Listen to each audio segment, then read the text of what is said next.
Dance में progress करवाई उन लोगों ने, जैसे कायकू बात थे म्यूजिक के लिए, ऐसे ही हमारे रंगीला है कथक के लिए. Now we are going to shift towards Marathas. Okay, so when we talk about Marathas, again 2 phases में इनकी हिस्ट्री चलती है. The first phase of history, it is dedicated to Shahji and Shivaji, and after death of Shivaji, then there is the phase of resistance, and eventually after the death of Aurangzeb, we see the expansion of Marathas, and that too not under the kings, it is under the Peshwas. So let us just quickly see how did these Marathas emerged. Okay, so what were the specific factors responsible for that? That is something which we talk about. And eventually the beginning of the expansion of Maratha, it starts from which year? 1674. 1674 is an important year because this is the year of creation of Savrajya. So सबसे पहले स्वराज्य इसी में था. What were the factors responsible for the rise of Marathas? तो बहुत सारे factors हैं. इसमें geography का बहुत बड़ा रोल है. Okay, because this area, ये घाट वाला एरिया है, means this is a mountainous region, and that's why it created a very stubborn kind of character among the Marathas, and they had to fight for each and every small thing, and this also created a homogeneous kind of culture among the Marathas, which became their strength. That's why geography has played a very important role in their rise. Second, it's about their military prowess. Okay, so they had learned the art of military under these Deccani states, as we were discussing, first under Ahmednagar, when Ahmednagar was taken on, then they did under Bijapur. And which values did they always like? Loyalty, courage, discipline, cunningness, as well as endurance. This is a second phase where they learned different kinds of military prowess. Experience they gained under various Deccan sultanates. Side by side, they also learned guerrilla method of warfare. Indirect नहीं था, plain वाला. It is how they learned about it. Bhakti movement also played an important role in their rise. There is a concept known as Maharashtra Dharma. So Maharashtra में जो भक्ति movement है उसको हम क्या बोलते हैं? Maharashtra Dharma. And this was led by important sages like Tukaram, Ramdas, as well as Eknath. And in fact, there is a specific evaluation by Justice Ranade. He says that religious revival was not Brahminical in its orthodoxy. It was heterodox in its spirit of protest against forms, ceremonies, and class distinction. The saints sprang chiefly from the lower order of society, then from the Brahmins. So in a way, people got attracted toward this movement and they became ready to become part of a larger community of Marathas. So that's why it was able to revive them. External causes हमें समझ में आ गया. It was about the degeneration of both Bijapur as well as Golconda, 1686 and 1687. Both of them they got finished, and now it was the Maratha versus the Mughals. So Mughals, they were trying to increase the dominion on this area. Finally, somebody has to rise, and that somebody used to be Marathas in this case. If we talk about Shivaji, okay, so Shivaji's life is also divided into various segments. He was born in 1627, roughly the time period where we see the death of Malik Amber. This is the beginning of his life. And he continued till 1680. The proclamation of Savrajya comes in 1674, just 6 years before his death, and he died at a relatively young age, at the age of 53. Now anyway, so he was born in Shivner near Junnar. He was the son of Shahaji Bhosle. This is something you have to remember. The title of his family name, it is Bhosle, and by his first wife Jijabai, and he was a descendant of Yadava ruler of Devagari from his mother's side, and Sisodiya of Mewat from his father's side. And his Shahaji Bhosle served under Malik Amber, as I was telling you at that point of time, former slave and Abhisan minister of Ahmad Shah of Ahmednagar. After the death of Malik Amber, he played a vital role in the politics, and after the annexation of Ahmednagar, he went towards the Sultan of Bijapur. तो इन्होंने बहुत help करी है of various Deccani states, and from there they learned a lot. And since they were in the service of others, it was easy for them to implement their tactics. Rather than thinking about कि कौन राजा बनेगा etc. They were focusing on one thing, and that was understanding the military prowess. कैसे militarily strong हुआ जाता है. And Shivaji and his mother were left under the care of Dadaji Kondadev. So उनके साथ में वो रहते थे. And only after when he became young enough, then only he was able to take the power in his own hands. So he earned the goodwill of even the Mawali peasants and chiefs who were also of martial level. And in the hill areas, his complete ecosystem was developed. And see his early career. He began his military at the age of 19. And in the initial year, he captured Torna fortress from Sultan of Bijapur in 1646 itself.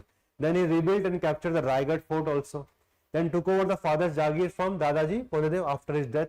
direct control or forts like Baramati, Indrapura, Purandar as well as Pondana, and he has also captured the town of Kalyan. So he was somebody who was a relentless warrior, kept on fighting. Then comes the in-between period, in which he has done many negotiations. So what happened during this phase? His father Shahji was humiliated and imprisoned by Bijapur Sultan. He negotiated with Mughal Viceroy of Deccan, Prince Murad, released by Bijapur Sultan 1649 with condition that he refrained from military activities from 49 to 55. Then he consolidated his power and improved administration during this period. Then resumption of military activities like captured Javli in Satara in 1656, built a new fort at Pratapgarh 2 miles west of Javli. So थोड़ा सा intermittent phase आता है 4 to 5 years from 49 to 55 in which he is militarily not that much active. Then comes the phase of confrontation, and in this confrontation first he is going to be responsible for dealing with the Muhammad Shah Adil of Bijapur. The moment he died and Adil Shah II succeeded him, he was able to defeat them. Then the campaign starts of Aurangzeb. Aurangzeb captured Bidar, Kalyani and Purandar. Both Shivaji and Bijapur Sultan compelled to make peace with Aurangzeb. Then the opportunity with Shah Jahan's illness, again he was able to increase his influence and capture of territories like Kalyan, Bhiwandi and fort of Mohali. And then finally comes Afzal Khan. All of us know about Afzal Khan, yes? So Afzal Khan was sent with a huge army by the Mughals, but he not by the Mughals, by the Sultans. So he found in mountainous country extremely difficult, and finally he was defeated. So after this, the Sultan of Bijapur has served the Afzal Khan, and eventually he was defeated. And the area which were under the control of Shivaji were made sure that कि आप वो area अब आपको recognize कर दिया गया. Then 1658, when Aurangzeb ascended the throne, Shaista Khan was appointed the governor of Deccan in 1660, who was himself was a bit affected by the idea to defeat him, and finally Shaista Khan को उन्होंने वापस बुला लिया. After that, all of us know about Jai Singh. Jai Singh will be more relatively successful against Shivaji, and eventually he was captured. He was taken to Agra, signed the Treaty of Purandar. Many of the forts were given to the Mughals, but finally what happened? Since he was not treated in a kind manner, in a respected manner, he came back and started again repudiating the provisions of the Treaty of Purandar. तो वापस से अपने forts वगैरह उनसे recapture करना इन्होंने start कर दिया. And then eventually, this part we have covered. Then Aurangzeb took back a part of Jagir which was once given to Shivaji. Shivaji got annoyed. He again took control of rest of the Mughal area. 1670, he sacked Surat, which was the most important part of the Mughal Empire. 1672, the Maratha imposed Chauth. We'll discuss what is the meaning of Chauth. And then finally, the most important event of the Maratha history, and that is the coronation of Shivaji. In 1674, he was crowned at which area? Raigad. And that becomes the major area. He assumed the title of Chhatrapati, and that's why he is known as Chhatrapati Shivaji, starting from this time onwards. Then he again kept his Deccani campaigns. 1676, he signed with the Sultan of Golconda secret treaty and promised him territory in return for his support. He allowed his half-brother Venkonji to carry on administration of Tanjore. So with the period of time, what we see, he was able to capture this area in the west. He was able to capture some area of Bellary, Kolar, and went all the way up to south. This is the area which was a part of kingdom of Shivaji. Okay, and the rest, the expansion which will happen under Peshwa is firstly going to be in south, and then they will go towards north. But this is the area which was under his control. Relatively more of a kingdom rather than more of a empire. So थोड़ा सा relatively छोटा area, but most important thing is he created this under the nose of Mughals, and that was a big achievement because Mughals were having the maximum resources, the most powerful army on Indian subcontinent, and in spite of that, he was able to create a kingdom for himself. Okay, and that is a very big achievement. And by 1680, when he died, eventually, okay, he was not even supported by his son Shambhaji. Shambhaji has went towards the Mughals. So in 1680, when he died, Shambhaji was supporting the Mughals. However, from 1680s, Aurangzeb started to come and started controlling the area of Marathas, which changed his heart. And eventually, as all of us know, Shambhaji, he was captured and then he was executed. After his execution, a Maratha wave started, which was more like the unity among the Marathas. and that created a very big problem for the Mughals. So Shambhaji's reign, Shambhaji, he continued his father's legacy by leading Maratha incursions into Mughal territory and plundered. Mughals retaliated, and eventually they had already captured 1686, 1687. They had captured both Bijapur as well as Golconda. Conflict with Aurangzeb further increased. Prince Akbar, he went outside the domain. Maratha resistance continued. After the death of Shambhaji, his brother Rajaram, he continued the leadership. And when Rajaram eventually died, Tarabai continued the leadership. But one major change was going to happen. The son of Shambhaji, his name was Shahu. He was released in 1707 after the death of Aurangzeb. And Shahu is now going to contest against Tarabai. So this is going to create a problem for Marathas. There is a question which UPSC asks every 2-3 years, that the Marathas were not defeated from outside. They were defeated by their own problems, or internal stress was the biggest problem for the responsible of Marathas. अपने में ही लड़ाई करना शुरू कर देते थे, which was a very big problem for them. This is about Marathas after the Shivaji. Post Aurangzeb era, if we see the ascendancy of Peshwas after that, okay, and the most important first Peshwa was Balaji Vishwanath. In fact, Shahu retired to Satara. वो अपना शहर है कि अब आप संभालो सारा राज. After Balaji Vishwanath, the position of Tarabai also was now on the decline because he was a very powerful Peshwa. And finally, these succession struggles, they continued, but they were going to end by the mid of the 18th century. If we see the administration, yesterday we were discussing about which empire? Bahmani. And from the Bahmani, they also learned this system of central government. Okay, because Bahmani से ही Deccan Sultanate आया, and Deccan Sultanate के नीचे इन्होंने काम किया, and from there this has started. So advisory council है ना, मुख्य प्रधान पेशवा, अमत्याज, वकिया नकवेस, दबीर, or for the forest correspondence, Shirunaves or Sachiv, Pandit Rao, all these offices of the Marathas administration which were created by whom? Shivaji himself, and the system was known as Asht Pradhan. देखो लिखते time में ध्यान रखना, बहुत बच्चे अष्ट दिग्गजा लिख देते हैं, है ना, अष्ट दिग्गजा अष्ट प्रधान के बीच में कंफ्यूजन हो जाती है. तो don't get confused among these two. वो कृष्णदेवराय अलग है, ये अलग है. न्यायाधीश, सर नौबत और commander in chief. So these kinds of administration, it was created by him for a very stable kind of Maratha polity. Then if we talk about divisions, so there were 4 major kingdoms or provinces within the empire of Shivaji. They were further divided into prants or the smaller areas. If we talk about Jagirs, they were abolished by him. Non-hereditary offices were created. Importance of fort was very high because major control of whole of the country किस चीज पर depend करता था? Forts के ऊपर depend करता था. And even village administration was reformed by him so that grassroots level can be happy. If we see his revenue administration, so he led a very humane approach. Land survey and assessment was done. State demand, it was relatively on the easier side. Initially it was roughly around 30%, then it was increased to 40%. And 40% के बाद कोई भी excess tax नहीं लग सकता था. Okay, it was the maximum limit. Fixed payment amount of money was to be paid by the cultivators. Support in times of need, that if there was a famine situation, so they could be helped at that point of time. And liberal loans were given so that the extension of agriculture can be done. So the revenue administration was relatively enlightened. 2 important concepts. One is Chauth, the second is Sardeshmukhi. Chauth was a kind of traditional tax which they used to collect from the nearby areas, okay, which used to be under the control of Marathas, either directly or indirectly. So the tax amounted to 1/4 of the revenue collected from the district which were conquered by Marathas. It was imposed on the adjoining territory of Shivaji's empire, including Mughal province as well as territory of the Sultan of Bijapur. In fact, they used to say that if you give Chauth, we are not going to come for any kind of invasion, and if you will not, we are coming with our forces. Sardeshmukhi, it was an additional 10% tax.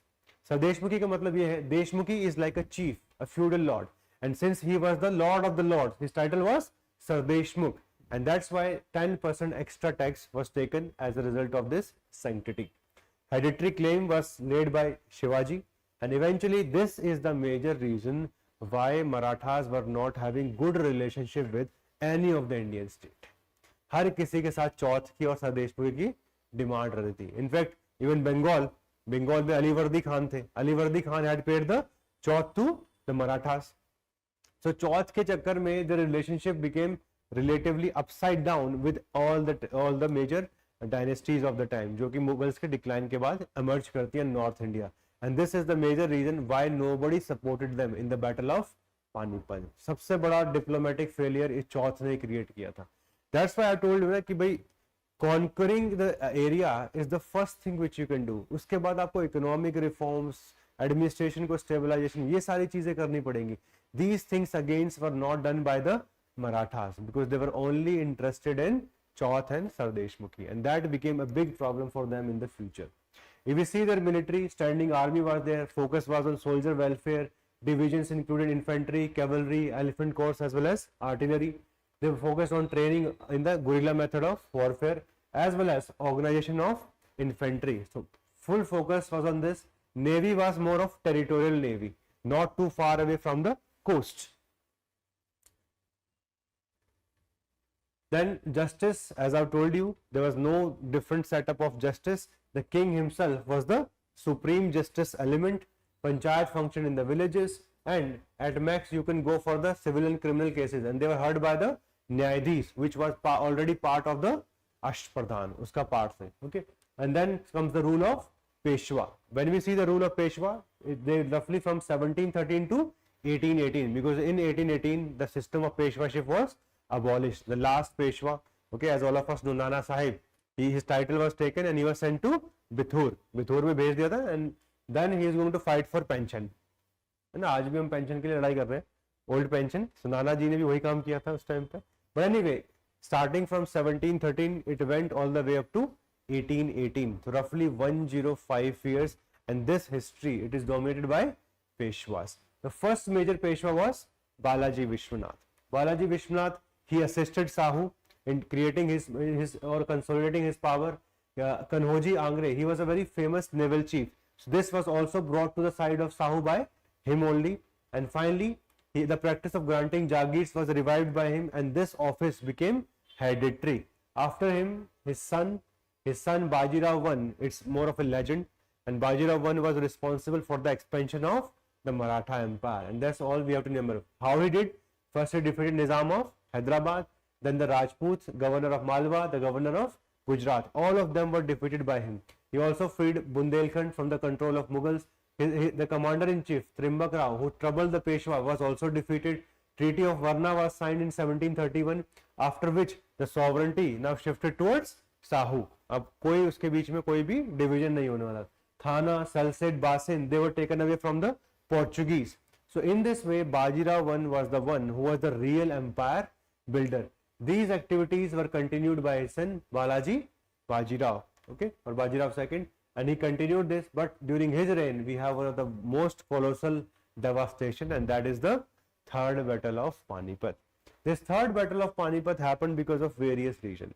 Ahmad Shah Abdali was invading the North India on regular basis. That these invasions started from 1748. 1748 से start हो जाती है, and already 4-5 invasions had happened, and that's why he was considering that he is the real power in the area. But this was not liked by Marathas. Okay, so number one, what do we see? We see a very weak Mughal empire after the 1707. Nadir Shah came in 1739, and eventually the whole Mughal empire was prostrate. है ना, नाक रगड़ दी थी मोहम्मद शाह रंगीला ने कि मुझे छोड़ दो, माफ कर दो, गलती हो गई, मैं राजा नहीं हूँ, आप बोलो को कथक भी करके दिखा सकता हूँ, है ना, I have my own घराना, let me just start it. Anyway, so weak Mughal empire, very desperate situation. In this, Nadir Shah invades. Abdali's military expeditions are going on from 47 onwards.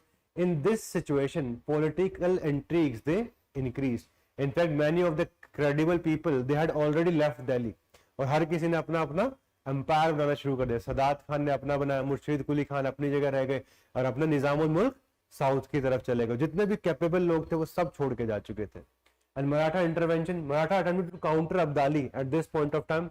Malhar Rao Holkar and Raghunath Rao, they captured Sirhind and Lahore in 1758, but later on they were defeated by Abdali. It was not the first encounter of Marathas in 1761.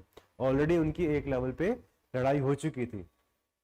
After that, what happened? Peshwa responded, and he sent Dattaji Scindia and later Sadashiv Rao to restore order in Punjab. However, they both were defeated in battles in 1760.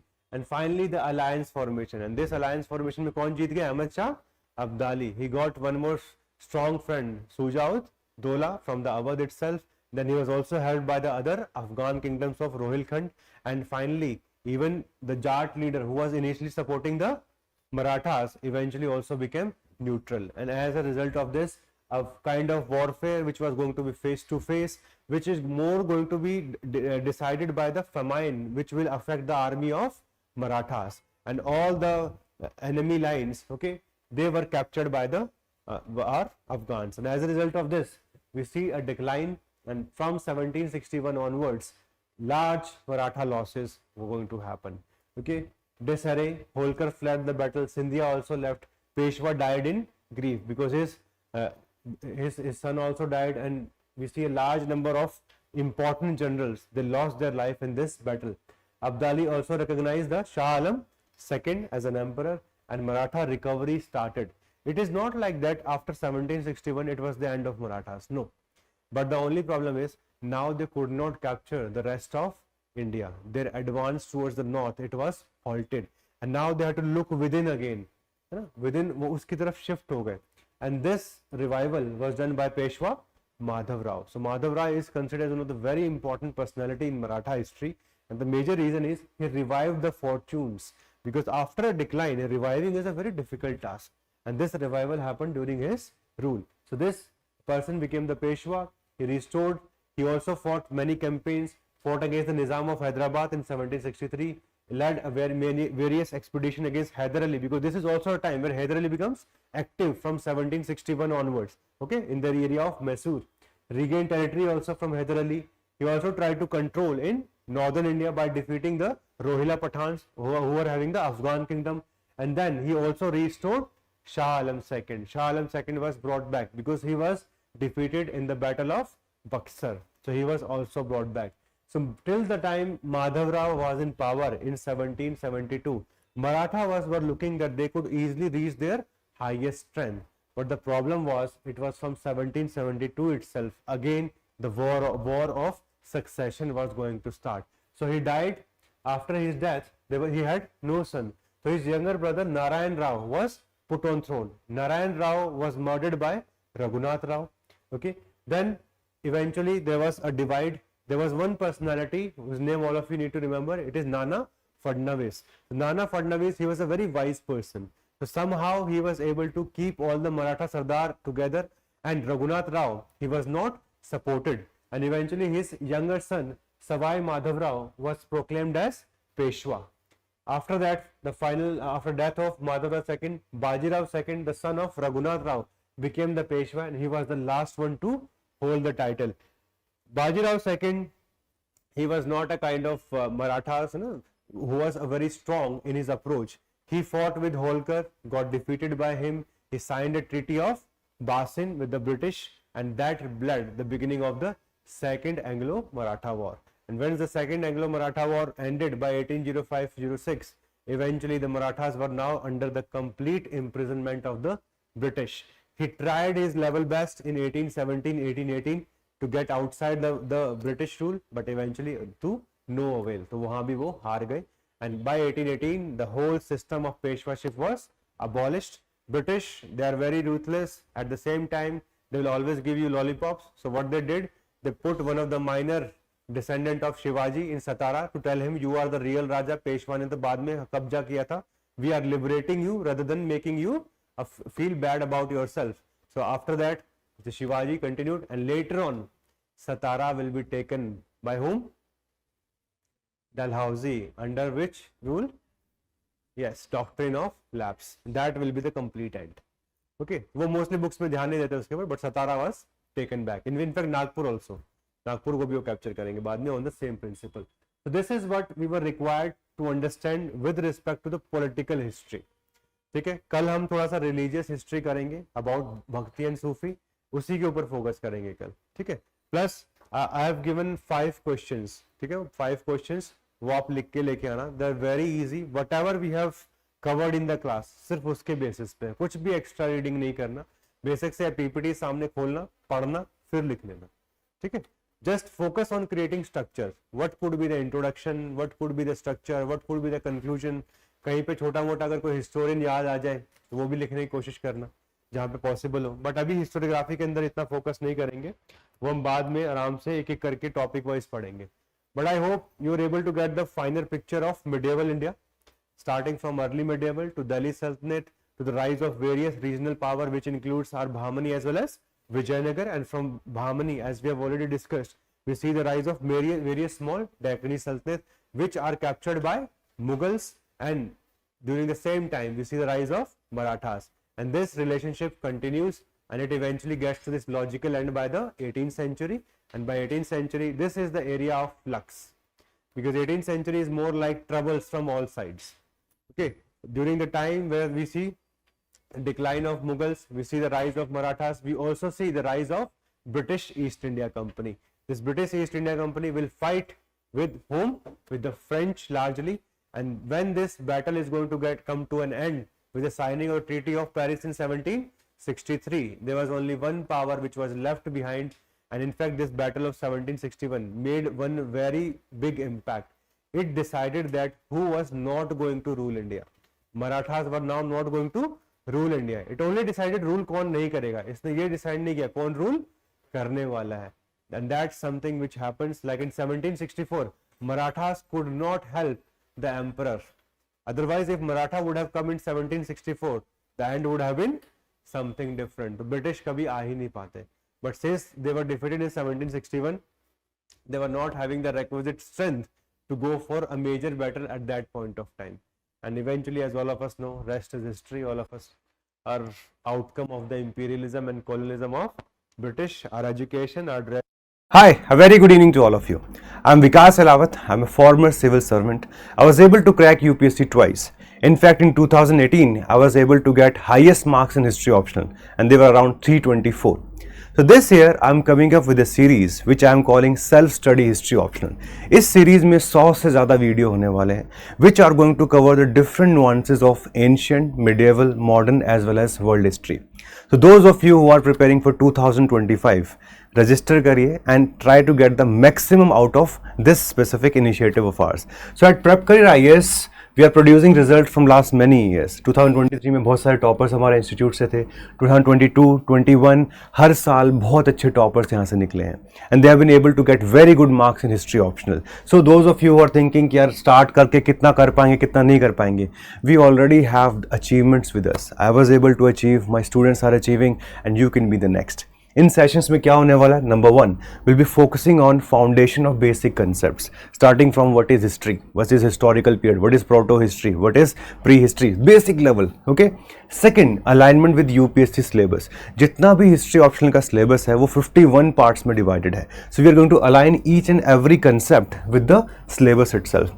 Number 3, we going to focus on answer writing. All of you know कि जो mains है वो objective नहीं होता है, वो subjective level पे होता है, और आप सब लोगों को आंसर राइटिंग सीखना शुरू करना पड़ेगा, है ना. We do not have too much of time, तो स्टार्टिंग से ही आंसर राइटिंग शुरू करेंगे. And number 4, the overall package is very holistic in nature. तो अगर आप इसको अच्छे से कर लेते हैं तो जो basic level foundation history optional की वो कंप्लीट हो जाएगी. You are going to get many important things along with this. Okay. 100+ session है, चारों पार्ट कवर होंगे. Theme wise segregated diagram, flow chart, जितने भी इंपॉर्टेंट एनसीईआरटी हैं. देखो, अगर हम सारी एनसीईआरटी को कंबाइन कर दें, ancient, medieval, modern world of various boards of India, तो 25 से 26 एनसीईआरटी निकल के आती हैं.